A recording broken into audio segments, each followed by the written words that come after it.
Alright, good evening folks, it's Enforcer Matt, and welcome back to another Short War video, and today we have very big news coming out of Ukraine, Thailand, the Middle East, and Taiwan. And starting off with Thailand, we have seen more major deployments of military to the border regions with Cambodia, and also heard that a Cambodian general has been eliminated in the fighting as Thailand has officially deployed all branches of their military this morning. Meanwhile, the United States has intervened and is actively communicating with Thailand and Cambodia to negotiate a ceasefire between the two countries. And then inside of the Middle East, we have seen an internal uprising in Iran as an armed group has attacked IRGC forces in southern Iran, and then inside of Ukraine we have seen footage of new potent drone strikes on Russian military facilities and an airfield that was struck, causing destruction to a Russian fighter jet. And finally, we have news that a large number of Chinese fighter jets have been spotted over the Taiwan Strait as well. So we have a lot of news from a lot of different regions, and let's jump into our very first article, which goes to FITUX Network. And of course today we're seeing a continuation of the Thailand and Cambodia conflict, and right now we're getting word from the Thai Inquirer that all branches of the Thai military, land, air, and maritime are actively engaged in operations amid the ongoing conflict with Cambodia. So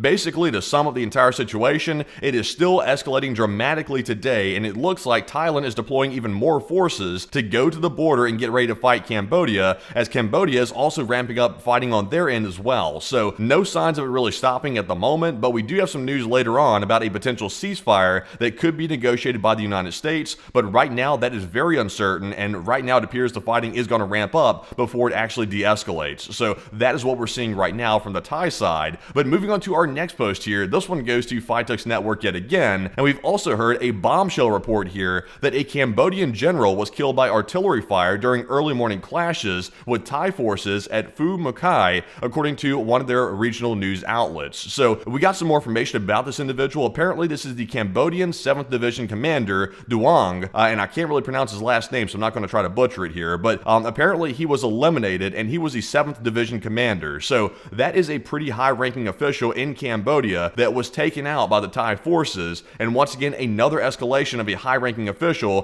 being eliminated in this fighting. So very serious once again, and not only are they losing generals, but also the death toll is rising rapidly as well. So certainly a very serious development. But moving into our next post here, this one goes to OSINT Warfare, and we've also gotten some videos here showing more deployments by the Cambodian Royal Army, the CRA. They've begun deploying Soviet-era T-54 and 55 tanks near the border as clashes with Thailand entered their third consecutive day. So once again, this is only the third day of fighting, and we're already seeing very large deployments of military equipment, and we saw that last night, and this morning they have even gotten bigger in deployments. So let's take a look here at the Cambodians deploying these Soviet-era tanks to get ready to fight Thailand.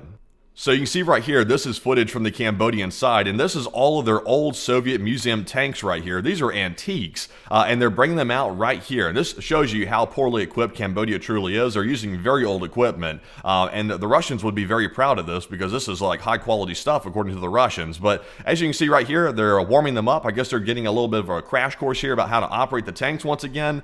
But Cambodia is a very, very, very ill-equipped force. Now, I think this is more proof of that. But the fact they're getting their tanks ready, that's a disturbing sign that once again they're going to try to escalate. Even with this ragtag force, they're going to try to still go at it with a very armed force, which is Thailand. So there's proof there in that video of the new deployments. But moving into our next post here, this one goes to Conflict Radar, and we've also seen the Thai army deploying Ukraine-supplied BTR-3E1 APCs to the border against Cambodian forces. So it looks like the Thai army is once again dealing with a much more modern equipment, or at least slightly more modern equipment, and this time it's the Ukraine-supplied equipment. So kind of odd here that even though this is a conflict between Thailand and Cambodia, it's a matchup between Ukraine and Russian equipment, which is really weird to see, considering this is a fight in the Asian region. So let's take a look at this video as well.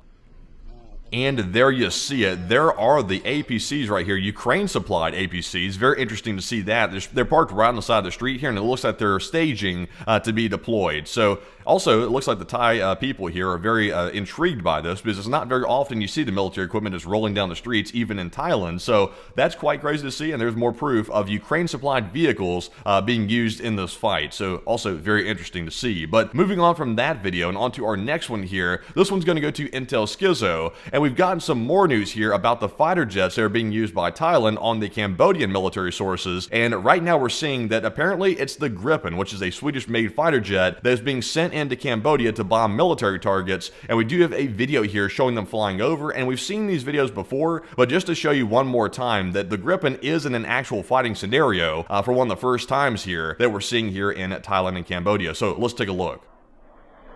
Alright, and there you see, there goes the Gripens flying right over right there. Once again, this is operated by the Thailand side because the Cambodians really don't have an air force. They have some ragtag equipment here and there, like some, I think civilian helicopters and things like that, but they don't have fighter jets, and they don't have the equipment to operate them either, nor do they have the pilots to operate them. So Thailand has the air superiority advantage right off the bat. So Cambodia is already at a major disadvantage, and also, not only does Thailand have an advantage, but they're operating very potent fighter jets as well. These are very capable. The Gripen model is, and this could be one of the first engagements of combat that the Gripen has ever seen in a real world scenario. So very interesting to see, and there's footage right there of them flying right over. But moving into our next post here, this one goes to Military News Ukraine, and we've also gotten word that Thai army soldiers have raised the Thai flag over the Phu Makhuea mountain in northern Cambodia after the disputed territory was captured in fierce clashes on Saturday. So right now we're seeing ground battles. These are confirmed ground battles, and it looks like the Thai army has taken one of these areas on the mountain here, and it looks like there is a cellular tower right there where they planted the flag, right in the middle. And also you see all the destruction around it. There's clearly been a lot of heavy fighting going on here. So very interesting to see, and once again an actual capture by the Thai army. And after seeing this picture right here and hearing this news of the capture, you might be wondering, why is this so important, this area right here that they captured? Because clearly the Thai army put a big emphasis on taking this right away. So in our next post here, we learn from Geo Insider why this is so important, and we see here that Thailand says it's recaptured 90% of Phu Makhuea on the Ubon border and raised the Thai flag, and the 2nd Army area warns Cambodia is preparing a counterattack with heavy use of mortars and artillery. And basically, here's the catch: whoever controls Phu Makhuea can monitor movements along a wide portion of the border and establish forward artillery positions, and the area is also used to anchor defensive lines for operations in eastern Sisaket and Ubon provinces. So that is why it's so important, and we're seeing that right here in this post, that whoever controls that basically has a recon advantage and can basically control the area. So that's why it was taken so quick, and that's why we saw the flag being raised right there by the Thai army. But with that, moving on to our next post here, this one goes to Nexta, and also we did report this on our stream last night. We actually broke this news live on the air, but to go over this one more time, because we finally got video evidence showing this in action. Cambodia turns out to be the country that fired long-range shells into Laos, and remember, this is a fight between Thailand and Cambodia, so Laos is not involved, but it appears to be now they're involved in this in some way or another. But according to the country's defense ministry, at least 10 shells landed on Laotian territory, hitting military outposts and civilian homes, and the spokesman for Thailand's army believes this may be a deliberate provocation by Cambodian forces aimed at undermining relations between Bangkok and Vientiane. And they say if this wasn't accidental, then it's a no-rules game, and this is not how gentlemen soldiers act, according to the spokesperson. And he also doubts it was a mistake, because he says it's very hard to miss by that much by accident. So right now it's kind of up for debate. Did Cambodia purposely fire on Laos to drag them in? That's up for debate. It appears to be that Thailand is alleging that is the case, but we really don't know. But we do have some video here apparently showing the 10 shells that landed in Laos, so let's take a look at that. This is the first ever footage we've seen of this hit.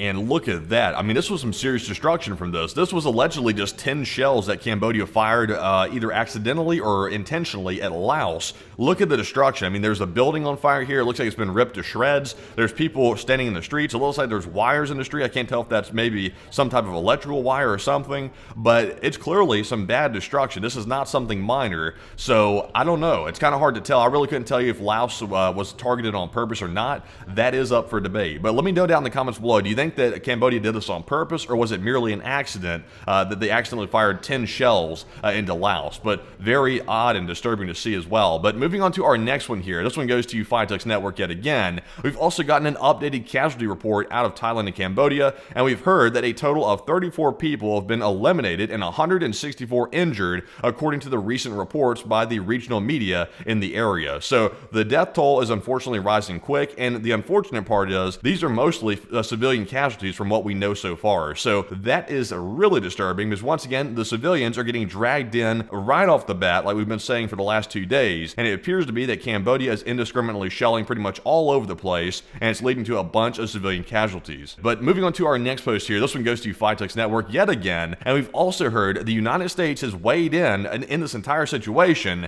and we've heard a statement directly from the US president about the situation, and honestly, I'm kind of shocked with how quick this intervention was. I thought they were going to hold off for a while, but it looks like the US is already jumping in, so let's read what the president said here in this Truth Social post. And the US president said, "I just spoke to the Prime Minister of Cambodia relative to stopping the war with Thailand, and I am calling the acting Prime Minister of Thailand right now to likewise request a ceasefire and end the war, which is currently raging, and we happen to be, by coincidence, currently dealing on a trade with both countries, but we do not want to make any trade deal with either country if they are fighting, and I have told them so, and the call with Thailand is being made momentarily, and the call with Cambodia has ended, but expect to call back regarding war stoppage and ceasefire based on what Thailand has to say, and I am trying to simplify a complex situation, and many people are being eliminated in this war, but it's very much, it reminds me of the conflict between Pakistan and India, which was brought to a successful halt." Now, I will agree with the president on that. This does have very close ties to the Pakistan-India situation, because basically what has led to this conflict is a cultural hatred between the two countries, and it boiled over into a real-life war as a result of what happened with this border dispute. But also, a lot of you might notice this is the one-size-fits-all strategy the U.S. is using pretty much everywhere. The initial response every single time to every conflict breaking out around the world is we want to force a quick ceasefire. And of course, I'm going to withhold my opinion on that for now. I do obviously have my own opinions about that, but I'll let you decide in the audience what you think about that strategy. Let me know down in the comments below what you think about that. But jumping into our next post here and away from our news from the US, we do have another post, and this one goes to Conflict Radar, and it's time to move away from our Thailand and Cambodia news and onto the Middle East, because right now we've seen an internal uprising in Iran, and this appears to be in the southern region of Iran near Zahedan, and this appears to be a very big incident. It appears to be that 8 people have been eliminated and injured following an armed attack on a judicial compound in Zahedan, Iran, and footage showed the first moments of the clashes between IRGC forces and the attackers. So let's take a look at this video. This is wild to see. These are internal forces in Iran rising up against the IRGC and attacking them here at a judicial building. So quite remarkable, and let's take a look. And look at that. Look at all these people. I mean, these are a lot of attackers out here. These individuals are running around with guns. You also see some IRGC coming in as well. And it is just chaos. I mean, you really can't even tell who is who on the street right now. It's literally that chaotic. All you know is there's guys everywhere running around with rifles, and you can't tell which ones are IRGC and which ones are the attackers, but you could hear in the background there was some heavy gunfire going on, and this was around a judicial complex in southern Iran, and nobody's really sure exactly where this is going to lead. It could have been an isolated incident, or it could be a sign of an uprising, a much larger uprising, but we do see that right here in the video. But we've got some more news on this situation in our next post here, which also goes to Phytex Network, and also a big shout out to their network for doing fantastic work as well. Phytex said, Iranian media reports heavy mortar attacks are being carried out on the courthouse building that we just saw in that video, and clashes, explosions, and heavy gunfire can still be heard even after it started. It was a pretty prolonged incident that we're seeing right here in Zahedan, Iran. So they're using mortars, they're using explosions, clashes. I mean, this is a pretty big event. This is not a small issue, and it appears to be a very well coordinated one as well. But with that, let's go ahead and jump into our next post here, which goes to Mossad commentaries. We got some more video here showing these intense clashes between these forces and the IRGC as well. So let's take a look at this other video showing a different angle of the attack. So right here you can see this is the streets right here, sort of down the way from the judicial complex. And as you can hear in the background, there's some heavy gunfire going on as well.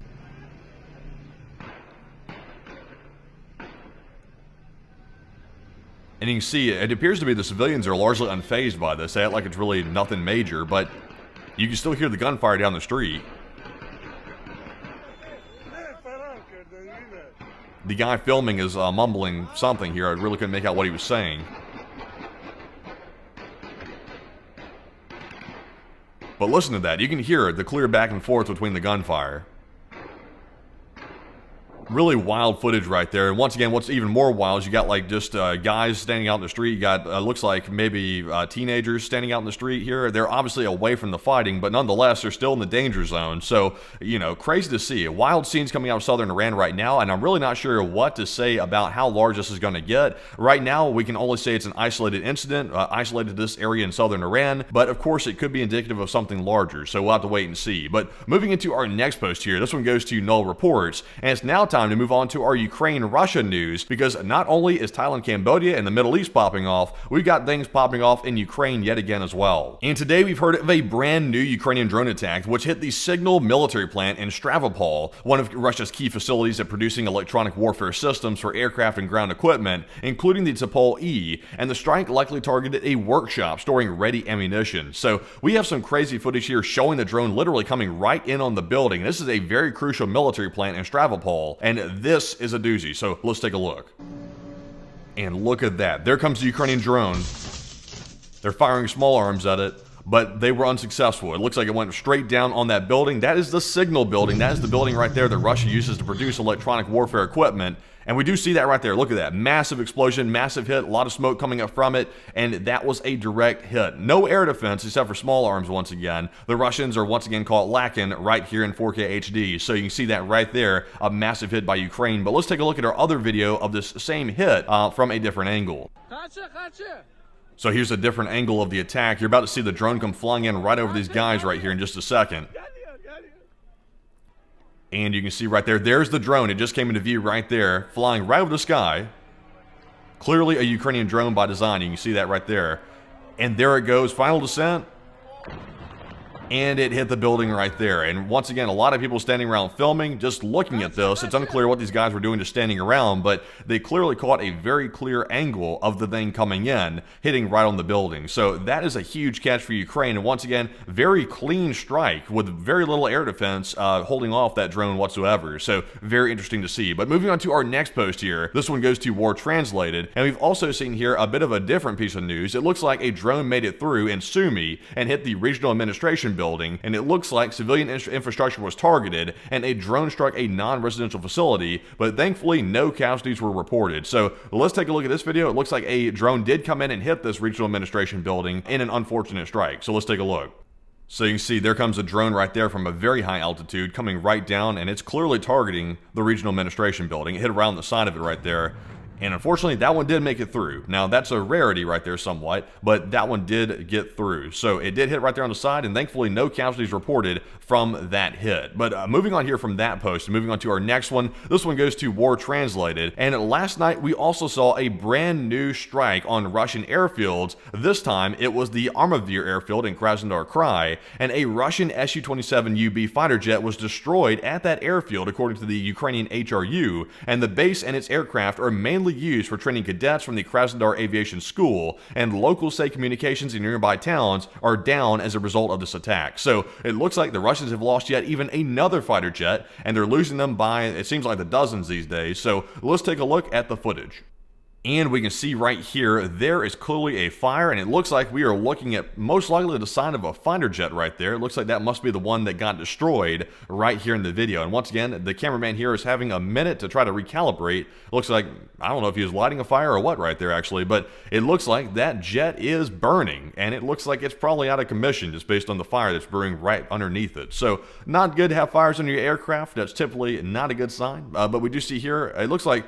And also, by the way, I'm not really sure who filmed this. I'm not sure if this is a Ukrainian or maybe a Russian that filmed it. Whatever the case is, they're clearly focused on that fighter jet right there that has a fire burning on it, and they appear to be acting a little bit suspicious and sort of running off to the side. So really not sure who this is, but remarkable footage to see that the fighter jet was destroyed in the strike on the airfield. So that's going to round out that video. But moving on to our next post here, we do have one from Max25, and we've also gotten some very interesting news about Russia testing brand new naval drones with a huge warhead, and the Baltic Fleet is using such UAVs during the large-scale naval exercises, and it's appears to be a new version of a drone using a very, very large munition. So let's take a look at the video and see exactly what this most likely is from the Russian MOD footage. So right here you can see the footage. There appears to be the Russian drone coming in. Obviously, that was a huge hit. Now, here's my thing, though. Here's my thing. That was a huge shockwave off of that, and that's quite a large shockwave for that small naval drone to be doing. So I'm wondering if maybe the Russians added explosives to the actual stationary vessel to make the explosion look larger than life. So, I always have some skepticism when it comes to the Russians claiming something like this. And also, the Russians are showing this footage like it's remarkable, but the catch is, Ukraine has been doing this successfully with naval drones for a long time. In fact, the Russian Black Sea Fleet has been haunted by Ukraine and those naval drones for a very long time, and supposedly Russia is the big bad superpower that the world's scared of. So Russia is just now catching up, and in my opinion, I think they're faking this footage right here. I really doubt that drone boat caused all that damage. They probably had explosives on board the stationary target. So, don't put it past the Russians, but I'll leave it up to y'all what y'all think about that theory right there. But with that, we're moving on to our next article here, which goes to First Squawk. And we do have some news coming out of China and Taiwan as well, because remember, that's a brewing conflict which could literally spark up at any minute. Right now, we're hearing that multiple Chinese warplanes have been spotted over the Taiwan Strait amid rising tensions, and we're not told exactly how many warplanes it is, but they were apparently very close to Taiwan's airspace, and they've caused some concern that maybe China is once again in active major preparations to get ready to invade Taiwan. So that is a concern today, but nothing super new. They do, of course, fly fighter jets around Taiwan quite a bit, but today appears to be a little bit different, and it got the Taiwanese spooked about what was going on with those flights over there, or at least near their airspace. So that's what we're hearing, and we'll maybe hear some more about that by tonight. But with that, folks, that is actually our last post of the video. So before you go, smack the like button, and also remember to subscribe to the channel as well for more daily war updates just like this one, to stay with the real-time information coming out here on the channel and to be notified of every single upload that we make, so that way you can stay up to date. Also, by the way, if you watched the video to this point, go down to the comments below and put Thailand down there, the word Thailand in the comments, to let us know you watched to this point. And also, by the way, a big thanks to you all for leaving the kind comments about the video every single day. We do see every single one of those comments, and we appreciate that very much. That is good moral support to keep the short war videos coming, and we do appreciate that. And also, by the way, if you want to support our channel financially, you can do so on our Patreon page, and I put the link in the description below for Patreon, where you can go over there and sign up for a monthly membership. And once again, it can be as little as $5 a month. Any amount of support helps the channel tremendously, and we do appreciate every single one of our Patreon supporters for helping to make this all possible. But with that, thank you all for watching, and of course, be sure to join us tonight at 10 p.m. Eastern on our nightly war news stream to cover the rest of the news throughout the day. And with that, bye-bye for now.